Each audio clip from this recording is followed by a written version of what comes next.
جنون مطلق ما حدث عرش فئتين وزنيتين، 17 نزالا دون هزيمة، 28 عاما فقط، وتوبوريا في قمة مجده.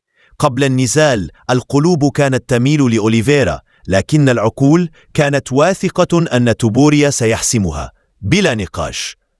وما زاد الإعجاب هو اعترافه بأن سلسلة اللكمات القاضية كانت ثمرة تدريبات شاقة متكررة داخل النادي.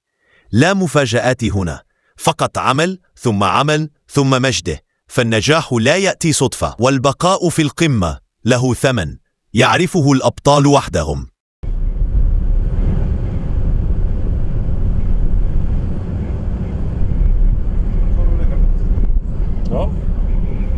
هو قال في الله